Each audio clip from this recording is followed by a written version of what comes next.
Hello and welcome. Thank you for tuning in today. My name is William Betzelberger. I am the host and founder of the Resilient Masculinity podcast and movement. Thank you for tuning in today and thank you for listening.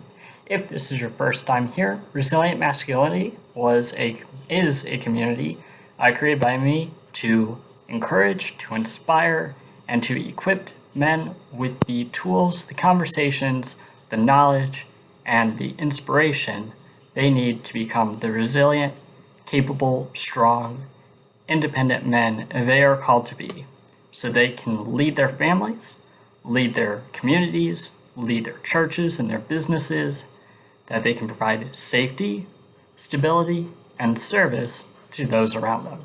So if that's what resonates with you, if that is a message that you take to heart, then I would appreciate it if you liked, if you commented, if you subscribed, and that you share this with those men in your life. So we're going to jump right in, and today we're going to talk about masculinity and protection, or masculinity and safety. For resilient masculinity, our three S's are safety, stability, and service, and that is how we encapsulate masculinity. Yes, masculinity provides first and foremost safety, then stability, and it's done in a spirit of service. So we're going to talk about safety today, and the reason we're going to bring that up is because no doubt you, unless you're living under a rock, probably have noticed or heard or seen footage or heard news commenters talk about what's going on in Ukraine and Russia's aggression towards them. So in case you have lived under a rock, the nation of Russia has invaded and is using deadly force against the nation of Ukraine. They have invaded Ukraine from multiple sides, through Odessa in the south, through, I don't know the other spots, but basically it's a three-sided attack, and they are invading Ukraine. They're shelling cities, and there's a lot of death and destruction. And first and foremost, that is just, it's horrible. Okay, it's war. War is horrible, and it shouldn't come to us as a surprise. It's what nations do. Nations fight each other. They win, they lose, there's death. It is not good. It's not fun. No one wants this. And you know who's standing in the gap? Young men and older men. But men of valor, men of strength. Okay, I don't know if any one of you guys caught this yet, but Ukraine is making men anywhere between the ages of 16 and 60 stay in the country of Ukraine to take up arms and fight the Russians. Between the ages of 16 and 60, you are required to stay in the country and fight. Notice it's men, it's not women, it's not children, although some of those young men in other societies, we may call them children. Okay, 16 in the United States is still considered a minor, still considered a adolescent, a teenager. In the United States, a 16-year-old cannot fight in war. A 16-year-old cannot vote. He cannot own a weapon. He cannot join the military. He cannot smoke, he cannot drink. There's a lot of things 16-year-olds in the United States cannot do. So I guess we could say they're children. But in the United States, we also have a rule where if you have parental permission, you could join the military at 17. You could get married at 17. You just have to have your parents' permission, parents' approval. Then, of course, our legal age is 18. Although, if we ever, God forbid, got invaded ourselves, I could see a lot of 16-year-olds taking up arms. But you'll notice, again, it's mainly, for the most part, generally speaking, going to be the men. And why is that? One, it's in our nature. Okay, one is God created men to be the protectors. That's just how he created men. He created males with the biology, with the muscular function, with the testosterone and with the desire to protect. He built our muscles so that he gave us muscles in certain areas so that we're physically, generally speaking, stronger. We have testosterone at higher levels than women, which also means our dominance and our aggression tend to be higher. Of course, I do say tend. There are obviously exceptions. Obviously, again, that's a generalization. However, the exception doesn't make the rule. The rule is the rule, and the rule is men are protectors. And we also see that in our desire. Okay? If you've ever seen anyone get hurt, anyone get beat up, you'll notice oftentimes it's the men who rush in to protect, and it's the women who then bandage and nurse and nurture.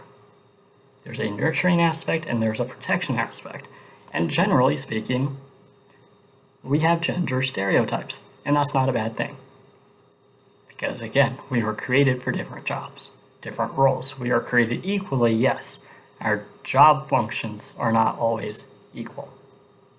Our job functions may not always be the same. Equal in value, yes. Equal in outcome, no. You also see that in, for example, the Titanic. When that sunk, what was the same? The same was women and children first. And I guarantee you, if any male, I should say, tried to get on the lifeboat instead of letting a woman or a child on the lifeboat, he's one, we wouldn't consider him a man. Two, I'm sure no one on that ship would have considered him a man either. You see it throughout all times in war. We send our young men off to war. We send our young men off to fight, often leaving behind wife and children and mothers and old fathers and friends and careers so that they can fight and protect the life back home. And that is good. That is righteous even in the right context. It is right for a man to protect that which is innocent. It is right for a man to protect that which is weaker. Okay? Protecting women and children is a good thing. And men, yes, you're expendable, and that should be an honor. Okay? It is an honor to be my family's protector. It is my honor to say I am willing to lay down my life for my family, for my wife, for our kids, if God ever blesses us with them, for our children. It is my honor and my privilege to be able to, if the calling came to it, to sacrifice myself, just as Christ sacrificed himself for the church, and he died for her. It's so my honor to do so as well. What does that mean? Of course, all of this is politically incorrect. It's definitely not a message that we hear today. We hear a lot about women being in combat, women getting potentially drafted into the military. I know that one's been thrown out a few times. But what does this mean? Well, one, it means men strengthen up. Strengthen up. Strengthen your body, strengthen your mind. Get your spiritual life in order in case you are called to make that sacrifice. Okay, get right with God if that's how you want to put it. Have a come to Jesus moment, if you will. Get your spiritual life in order. Get your mental life in order. Are you mentally prepared to make that sacrifice if it ever comes down to it? Are you mentally capable of taking someone's life if the situation called for it? I used to work armed security. That is a decision I had to make. Was I able, if the situation ever arose, to shoot an armed man, an armed aggressor, I should say, it could be a woman, but an armed aggressor who was killing and injuring innocent bystanders?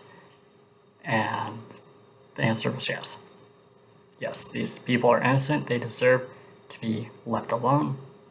And if you hurt them, if you intend to kill them or cause them great bodily harm, I am here to keep that from happening. Get your physical life in order. Are you able to physically do so? I might not be the strongest man. I'm not big and bulky. I've got the build of a runner or a golfer. I'm pretty slim, but I can function. All right, I'm not obese, I'm not overweight, and I'm not too skinny. I am functionally strong. Again, I could always be better at that, and I am. And I'm working on that and incorporating that into my daily life, into my habits. Okay, so there's physical strength, there's mental, there's spiritual, and then there's practical, okay? Do you know how to shoot? Do you know how to shoot well? Do you know how to find places to take cover and concealment? Do you know the difference? Do you know how to get your family out of a bad situation? Things like that. Those are, now you might say that's more like Jason Bourne stuff or spy stuff. I just call it good survival instinct and good knowledge.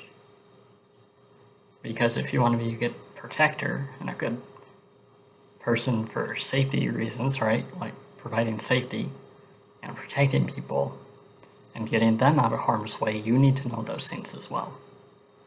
So, men, be proud of that. Be proud of your calling to be a man.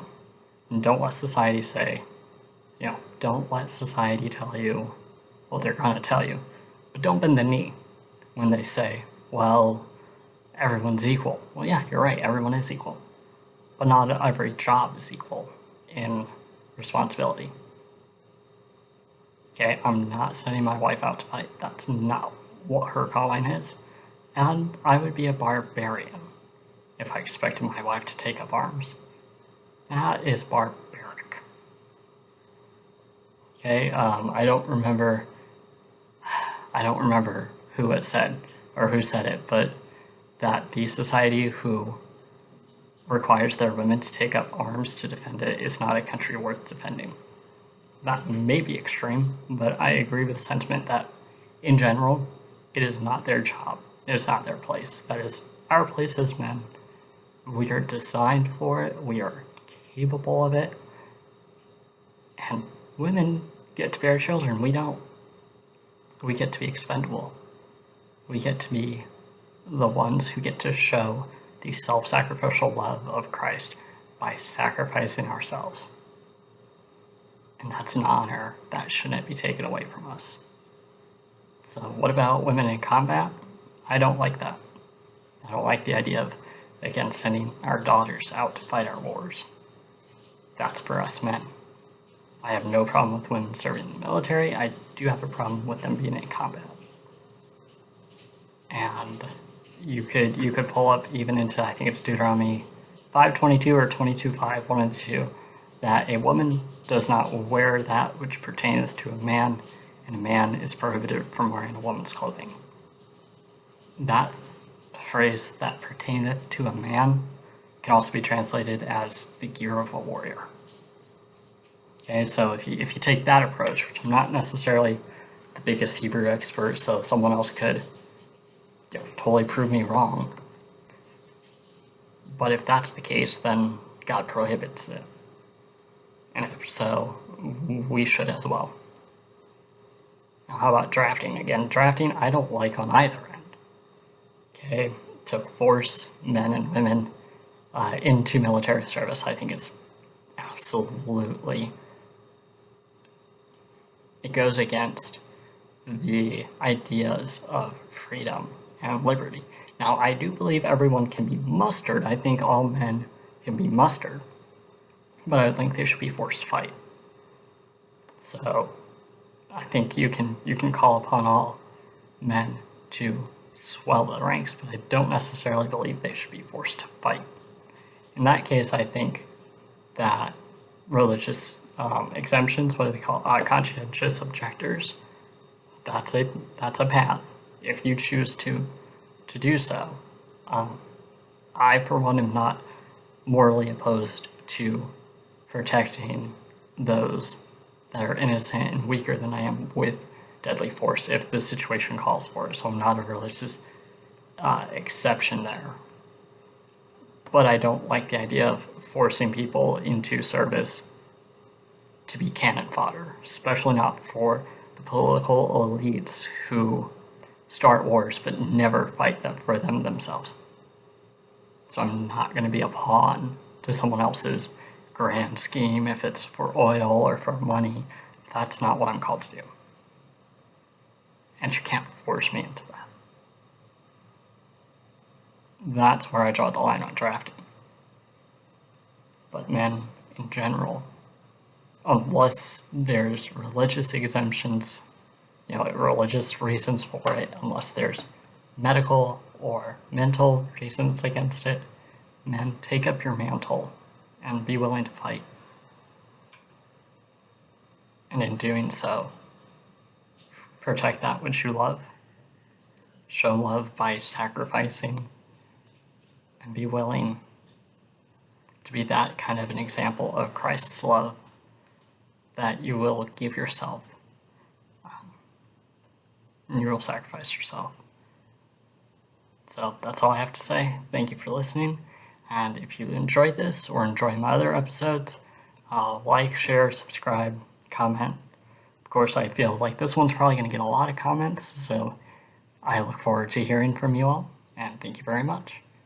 Till next time, take action and become the men you are called to be.